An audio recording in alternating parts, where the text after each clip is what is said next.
This is the PressBox High School Football Show with Booker Corrigan and legendary former McDonough coach Dom Damico. The guys look over everything going on in the world of high school football, both at the private school and public school level. Now, here's Booker Corrigan. Hey, now, what a weekend did we have in high school football, and we got some great stuff coming up for you. We are coming to you from the live Casino Hotel studio. Booker Corrigan alongside Dom Damico. I want to thank the U.S. Army, Glen Burnie Transmissions, and Wise Markets, our sponsors for the show. Coach, we got Anthony Zehyoue, the head coach at Loyola, calling in just a couple minutes. He's done a fantastic job of kind of building Loyola back to their prior status, and they had a couple down years. They have a huge rivalry game. You played it and coached in a huge rivalry game with the McDonough-Gilman. What advice would you give a coach getting ready to bring a team to that kind of game? Yeah, well, my best advice would be to kind of keep the kids calm, keep the kids in the moment, enjoy the moment, win or lose. It's just a great experience.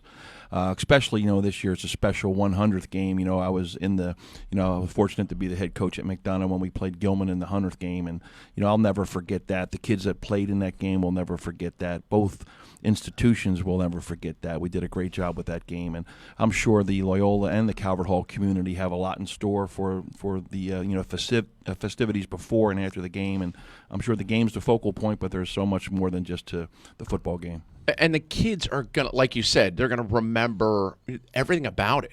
I mean, you remember the temperature of that 100th McDonough-Gilman game. You remember, obviously the big plays that happen, but also it's those little moments that you can capture when you put your arm around a kid and tell them, we got it. I've seen you do this in practice, and now we're going to go do it in a big game. Any moments that stick out from that one? Yeah, I just think you remember looking into kids' faces when you win the game and how happy they are, and you see kids just break down literally when they lose, and there's so much emotion involved in it. So many McDonough kids during the course of my 24 years as the coach, Gilman got the best of us probably 70% of the time, but when we did lose, it was just crushing. The kids were crushed, and when we won, it was amazing. The wins were just phenomenal. You see the kids' faces light up, tears both ways, but a different kind of tear, and those kids never forget that. Coming up on the show, we got Anthony Zehyoue, the head coach of Loyola, calling in. We're going to preview, obviously, the 100th Turkey Bowl. We're going to do some recaps. Sorry about your Franklin Indians. Yeah, we went down Damascus, good football team. We'll talk a little bit about that game a little bit later, but Franklin Indians are done, but Damascus moves on. And they are a fine team. Then we'll also talk about the WCAC championship game, good counsel. And then we'll do some previews because there are some teams in semifinals, some teams right around this area who have some great stuff coming up. So that'll be a little bit later after the break in the show. We talked a little bit about Calvert Hall last week. And what is your thought on the Cardinals as they get ready? Because we're going to get Loyola's coach in just a minute. But for Calvert Hall, they pack a lot of punch. Well, Donald's a great coach, and again, he was talking about how good his defense and special teams are, and believe me, for a long time, Donald puts a really well coached group of kids on the field. Defensively, they're strong. Defensive front's usually the strength of their team. So, and they have defensive backs too, but I think their front four are the focal point of their defense, and they'll play hard. Obviously, in the 100th game, you don't have to motivate kids to play hard in that game. You don't have to get them jacked up. Now, I saw Jerry Jones made a comment last night, and you're a football coach, a tremendous football coach. He said special teams is all coaching. True or false? I would not agree with that. I think special teams is a third of the game, but the players that you have on the unit is probably more important. Is that coach, by the way? I'm not sure. Go ahead. You can go ahead and have Kyle or Luke. Sorry, you're not Kyle. You are Luke Jackson. He's going to get him and call in on the right number. I think the players matter more than the scheme itself. So, the depth of the team, the backup players that you put in there are usually on your special teams, especially at the professional level and the college level. High school, sometimes you use your starters on the special teams, but when Jerry Jones is making that comment about pro football, the NFL is a copycat league, so the quality of your special teams really revolves around how good your players are. And Tucker Tucker at the Ravens is a great kicker, not because of the coach. Believe me. I tell you, it certainly does make your special teams sound pretty good when you have Justin Tucker. Yeah, no doubt. And even the punter's phenomenal. They're talented guys. So, the coaching helps. I think poor coaching hurts it, but talented players make special teams. That's what you love to hear. We're joined now by Loyola head coach Anthony Zehyoue. Coach Z, Booker, Corrigan, Dom Damico here. Thanks for taking some time to join us. How are your preparations going for the Loyola Dons as you get ready for the 100th Turkey Bowl? Hey guys, how's it going? Thanks for having me on. Our preparations are going just fine. We've had a long time between the games, so everybody's starting to get pretty antsy to play the game, not only because of its historic significance, but we also haven't played a football game in 3 weeks, so we've been trying to stay sharp and stay competitive, but it's hard to do when you don't play for a long time. Yeah, I'm sure the kids, coach, are tired of hitting each other. They're looking forward to taking some of that frustration out on Calvert Hall on Thursday. Absolutely. That's what they're rearing up to do. We're just trying to stay healthy, but also have the most productive practices we can in this time period. So we're really looking forward to it.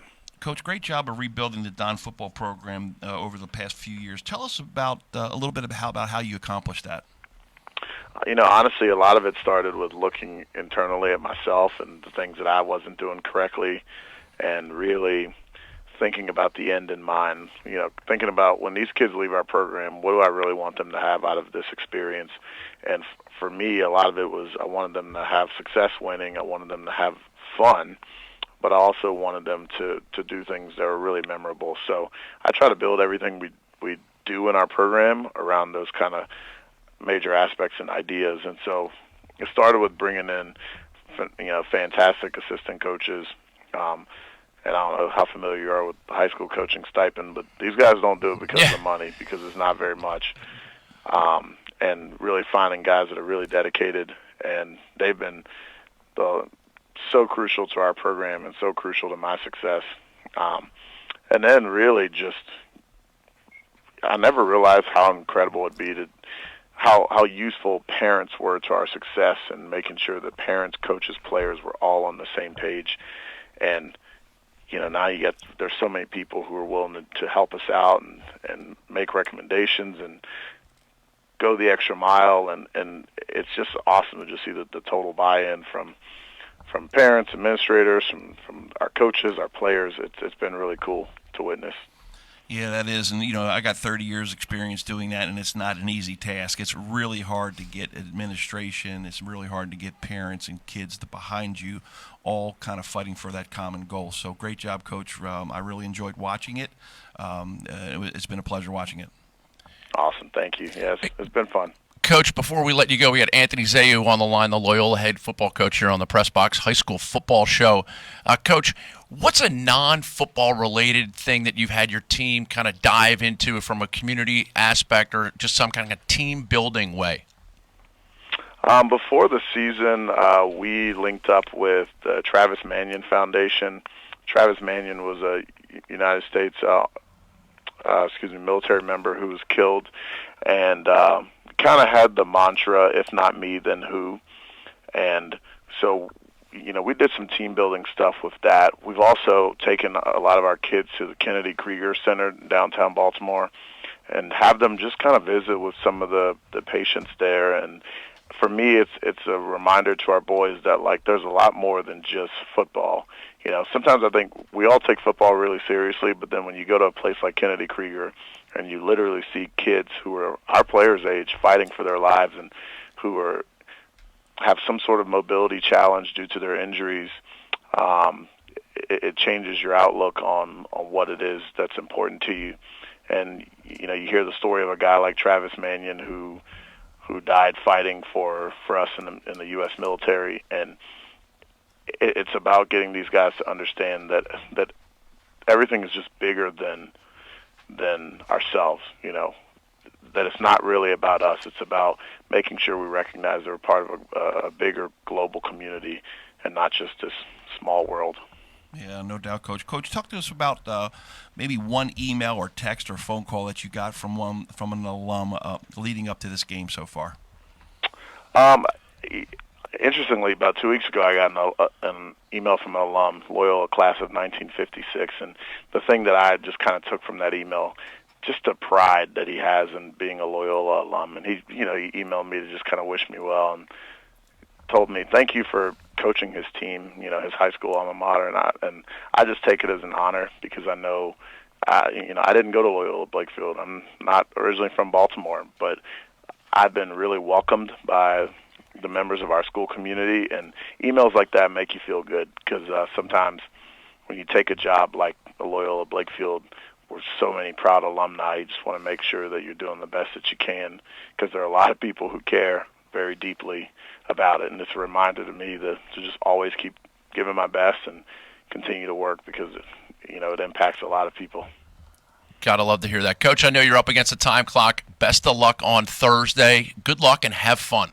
Absolutely. Thank you so much for having me on. Good luck to you guys, too. I love the work you do. Appreciate it. Thanks, Coach. Coach Z. Taking time out of his preparations to join us a little bit.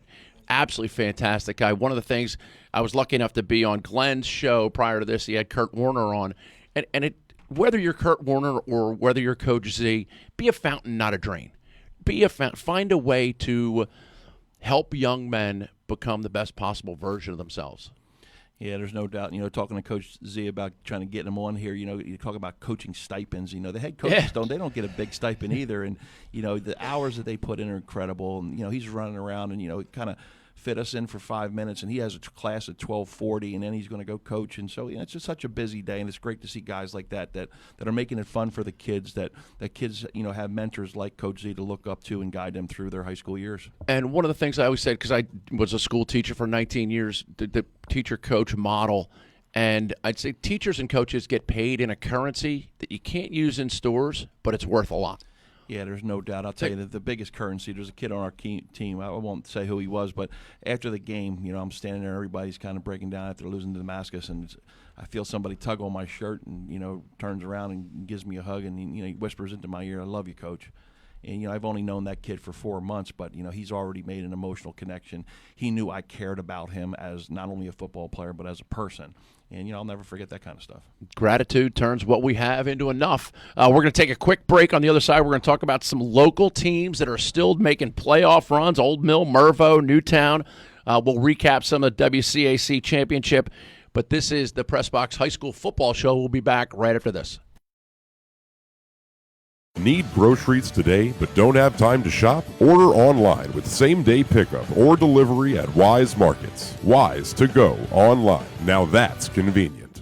This is Stan the Fan for Glen Burnie Transmissions, located right in the heart of Glen Burnie for almost 60 years. If you suspect you're having a transmission problem, GBT can save you hundreds of dollars over taking it to the dealers for a repair. Make an appointment for a free diagnostic and estimate. Call GBT at 855-728-1841. Their mission is simple: to provide excellent service at a reasonable price. Go to their website at gbt-online.com to check out all of the 5-star reviews. Let my friend Mark Schwartzman and his GBT team take the troubles out of transmission trouble. Call them today at 855-728-1841. Respect. It's more than a word. In the U.S. Army, it is one of our core values, earned through selfless service to our nation and making a difference both at home and abroad. On the Army team, respect is earned daily. And now, in addition to earning respect, you may earn up to $40,000 in bonuses if you qualify. To learn more, visit goarmy.com/bonus or call 1-800-USA-ARMY, paid for by the U.S. Army.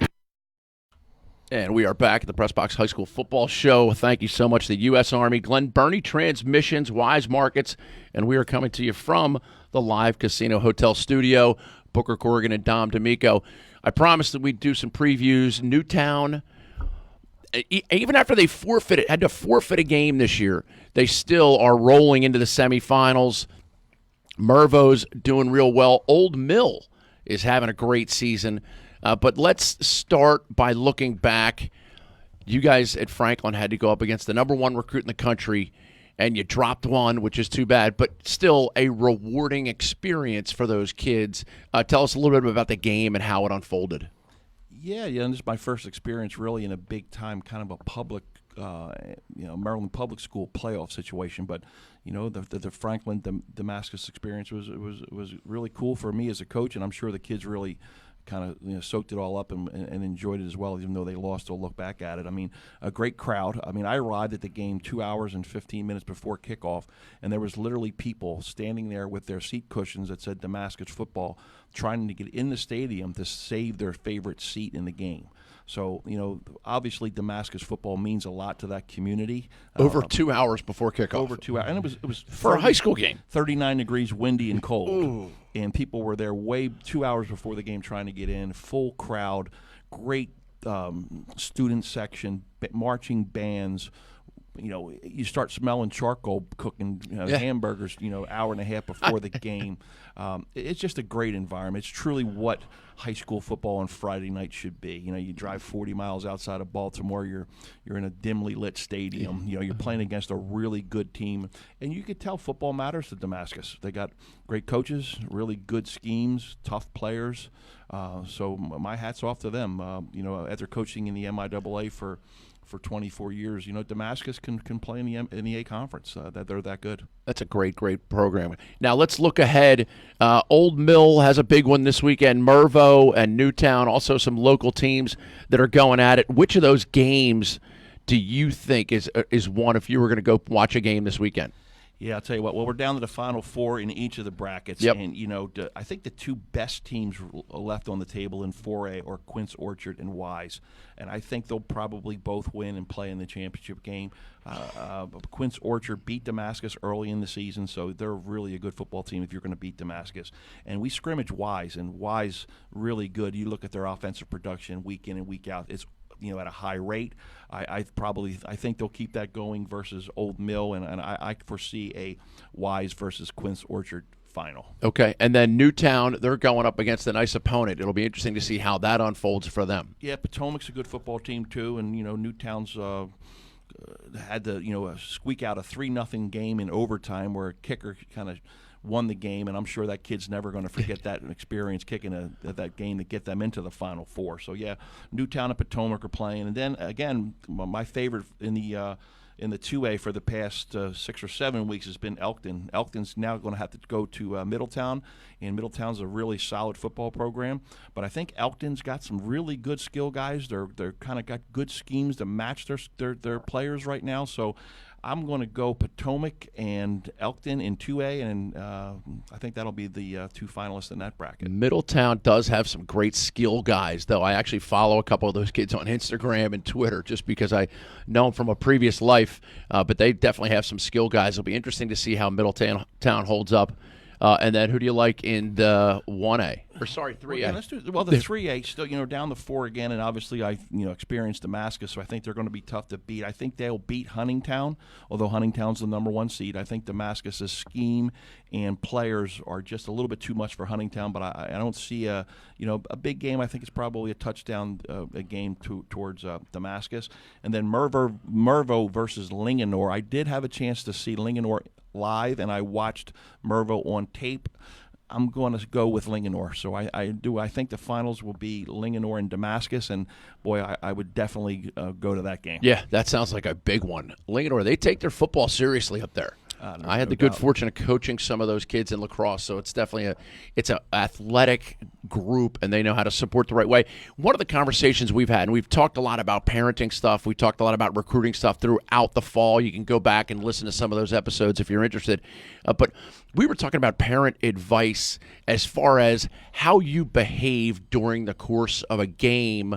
Expand a little bit on that for our listeners to help get the best experience from start to finish and afterwards. Yeah, I think it's important. Like we talked before about a cool down period between, approaching coaches in the parking lot or on the sideline or after the game.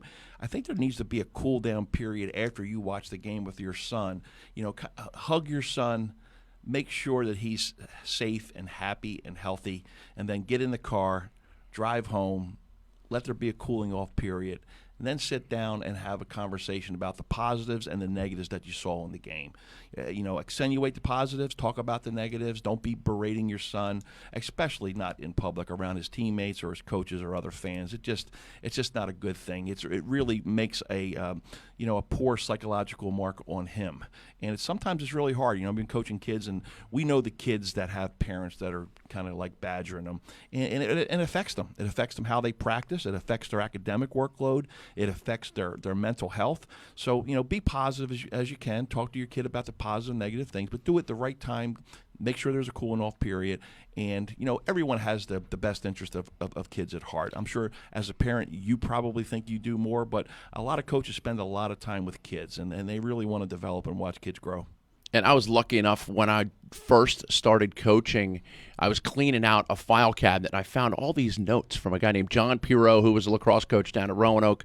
And one of the notes just had, advice for himself that he had written, kind of a note to always remember. And one of the points on it said, and I'll never forget it, never berate a young man in front of his peers. And that helped me realize, if you're praising someone, you can do it at high volume. But if you're correcting something, it should be a whisper. It should be something where he understands that you're helping him become the best version of himself. I keep going back to that, and it's certainly a great way. It's a great guidepost for a lot of young coaches. Yeah, I agree. And you heard Coach Z say a word that I think is really important, fun. A part of Franklin's football's 4 kind of main focal points is fun. I think when kids have fun, when even college level kids, high school level kids, when it's fun, they're more vested. There's no doubt about it. And once you lose the fun, your heart comes out of the game. And football is the game where when your heart leaves the game, it's over. Yeah. And fun is important. And coaches like Coach Z and Coach Burgos that make it fun. The kids, it takes the kids a long way to do that. We will be back next week with another great show. Have a great Thanksgiving, Coach. You too, Appreciate Coach. all the stuff. Luke Jackson running the knobs over there. Have a great Thanksgiving. And also Wednesday's my birthday, so have a great Booker's birthday. Appreciate you. I am Booker Corrigan reminding you, you only get one shot at today.